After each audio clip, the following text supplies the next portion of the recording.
Let's carry on with the matters that are happening in Migori County. You see that on the front page of the Standard, you'll see that Obado mystery, family and missing 2 billion shillings. This is a governor that you've heard a lot to say about, but of course now the ACC investigating. Anti-graft agency says Migori County paid billions for services not rendered, while top officials including governor received kickbacks. You'll see there a summary of 461 million shillings, which was paid to Misoft Limited, amount of money paid for branding Obado's office. I'll be asking about how much it would cost to brand an office of a governor. Then 247 million shillings was paid to 3 companies, that is Maktabak Contractors Limited, Sol Media Services Limited, and Macropharm Pharmaceuticals. The ACC says they supplied nothing for that. Then at Tina's Services Limited were paid 114 million shillings for supplying furniture, consultancy, and branded motorcycles. Of course, that story is given detailed coverage on page 6. And I'm just wondering, this is a governor who just came from custody facing the case of murder of Sharon Otieno. And now this is coming out. I'm just wondering, he has been in office for, this is the 6th year, if I'm not mistaken, for almost 2 billion shillings to be embezzled or utilized in the wrong manner. Where do you place this? Are these allegations that have basis, or is it what people may say that some forces are trying to fight the governor? Okay, to be fair to the governor, so that I don't appear to be very personal to him, he's had a very bad last few months. I hope he overcomes them. But matters corruption, and I think the president himself has of late said that his legacy will be hinged on the fight against corruption. This does not start only with his deputy, and he said it would start with his deputy. I hope they begin the process of the lifestyle audit. But this cascades to the governors. I think he's not the only governor who is on the watch list. The information that I have is that these matters have been on the watch list for a long time and only have been delayed in the process of EACC, internal politics and things like that. There are many other governors who are under the same watch. But I mean, looking at it from a layman's perspective, not even as a lawyer, if you look at the amount of money that are flashed here, and of course he has a right of presumption of innocence, I'm sure you'll agree with me. The monies that are being put here, on the face of it, and as lawyers we always say, prima facie. On the face of it, there is something to look at. Or they say, face of it, there is something for the public and who are the taxpayers to be concerned that the kind of money that we would use, 461 million just to brand. I've been to Migori, I ran through that campaign, and there are lots of dilapidated roads, lack of dispensaries. The infrastructure there is terrible, if you ask me, and it's a very big county geographically. So 461 million, in my view, if that money was available, granting him his presumption of innocence, I think it would change a lot of things.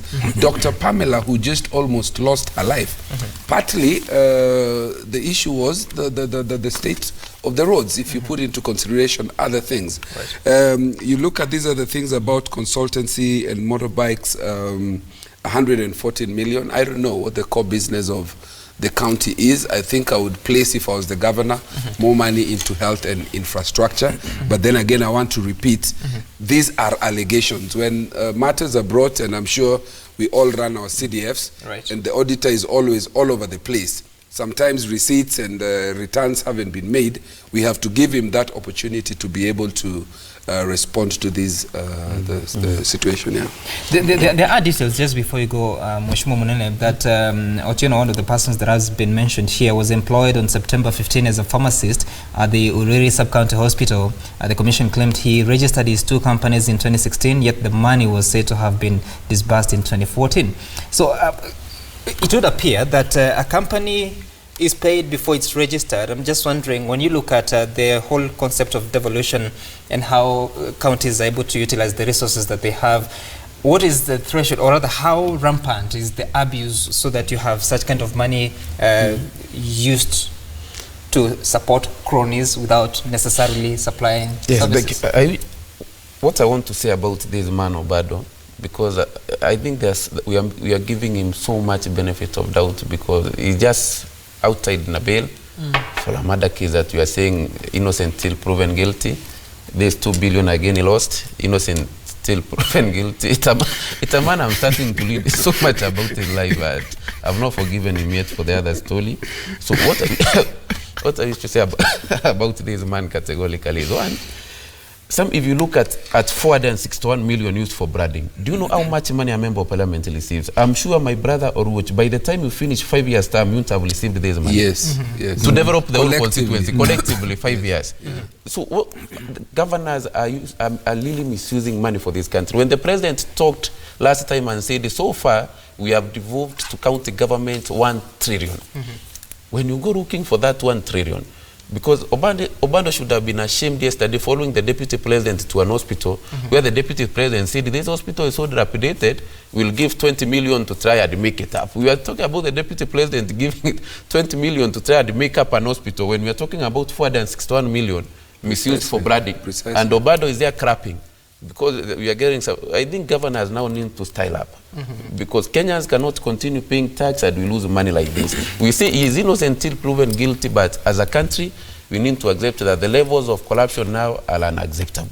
They're just unacceptable. Of course, the ECC will have their moment to do the investigations and prosecute the matter in court, because I see that Justice Ongudi yesterday gave ECC more days to find and serve them with the court papers which detail how 14 companies owned by 6 members of one family illegally received 1.9 billion shillings. So even the accused persons, or even whether it's Governor Okoth Obado, will have their day to respond. But I'm just wondering, this is money that was used in the previous term.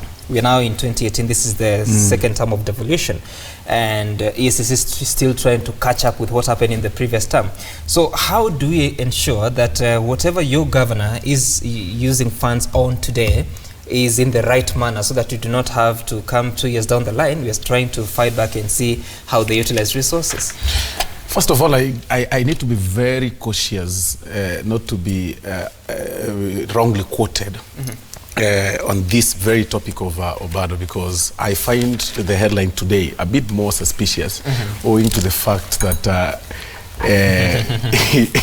out of his recent association with so Raila must have questioned the deputy president, and learning from the best of political branding. I think this headline, in as much as the content could be true, the headline for today probably has been occasioned by very powerful forces who are not what very happy with him. What powerful forces? Obado mystery, family and missing 2 billion but again, no, that is now, I'm just talking about it coming now. Okay, all right. Coming today. I am not really against the contents of the topic. But having said that, it is indeed very true that we as a country, we need to come up with serious measures to curb this theft, especially on that touches governors. And I can tell you, it is not just Obado, just like my colleagues have said. These people have become instant multi-billionaires. You've actually seen, and of course these are allegations, and as we said earlier, as my colleague said earlier, there is that presumption of innocence until proven guilty out of our common law way of operations in this country, that in as much as they are just allegations, but it does not really beat logic for one to say that a company registered today, you know, tomorrow wins $1 million contract to do some work in a county, and the next month it's paid. You'll agree with me that you've had some people in some contractors in different counties complain of delayed payments, and others are enjoying billions of money, getting paid immediately, actually even before they do their work. Some of the works or contracts that are claimed to have been awarded are false. I have seen a county that I won't mention today that has claimed to have dug, about 60 boreholes in different constituencies. I mean, go there, you can't even see one. Because I think that it's not subject for the debate today, and I'm told it's a matter that is in court. I don't want to be accused of sub judice. And it's a good way to hide. Carry on. Exactly. And we've also seen some spending money on what they call, the stadium, uplifting stadiums, local stadiums in constituencies. That does not happen. What they do, they come up with they come with graders, you know, and excavators, launch something there, do something, and women clap and sing and say our government is working and go out. What you're seeing here should be reflected all over. And I can tell you, the very first time that these governors went to office, most of them, and that's why you've actually seen much of these problems happening, you know, being issues to do with 2013, 2017. Right. If all these people are investigated, all of them, between 2013 and 2017, I'll tell you that all of them will be in jail. All of them. But why can't the oversight institutions, talking about the county assembly, talking about the National Assembly and the Senate, why are they not able to bring out these issues as they happen in real time so that you do not have to try to play catch up when it's too late? The problem we are having with our country is that we are actually a reactive state. And every person is corrupt by their own way, in their own right. And in as much as we say we've got auditors in different offices, auditors will come to the office and say, okay, fine, this is what you've realized, then there's this audit query, meet our part of bargain. If you're not able to meet our part of bargain, then we are going to do this. That is what is affecting this country, that every person finds a route to actually, you know, channel his funds, or rather grow himself rich. I do not really understand why. That is why I said I raised issue or suspicion on the topic today, on the headline today, because much of these things, although they say that, you know, in Swahili that siku ya nyani kufa miti yote teleza, we need to understand why much of these things did not happen, you know, or rather were not put in place last year, and who cleared them for running to start with. But because I'm asking you a specific question. You come from Kisii South, County. yes, Kisii County. Is there anything that you're able to do now to ensure that the resources that are sent to Kisii County, whether it's by the national government or the county government, are utilized in the right manner? Within my jurisdiction, you know, I might not really do so much because, number one, I am not privy to the accounting records in the county. I am not privy to what, you know, is happening as much, you know, deeply. And especially on these governors that have been in office since 2013 to now, who've perfected the art of hiding or putting their books well. And there is nothing much that a member of parliament can do as a member of parliament, perhaps a senate. Can I step in? Can I help my good friend? I think there's something. I think the way to look at this is to say that they're structured institutions for oversight. Yes. The proper hierarchy for oversight of the county government is the Senate. So maybe we should be asking, is Senate playing its proper oversight? The jury's still out on that. They're saying they need to be strengthened. They've been asking for more resources to do that. On the other hand, for the longest time, you've seen from Wambora to everybody who's been summoned to go to the Senate, they have always run to court and saying that these guys do not have the powers to summon us. So when we go into this process of relooking the Constitution, maybe we need to look at that provision. What are the proper screws and nuts that we need to tighten so that we do not appear to have devolved corruption, and then give Senate the teeth to be able to do that. The weakest link, I will give the Senate the benefit of the doubt. With proper tightening of the screws, Senate will be able to properly oversight. I think the weakest link is the county assembly, in my view. And county assembly have become part of the business gravy train that is county government. And you've seen speakers being impeached. It's not about anything. It's about resources. Either the speaker of the county assembly has refused to play ball, trips have not been done.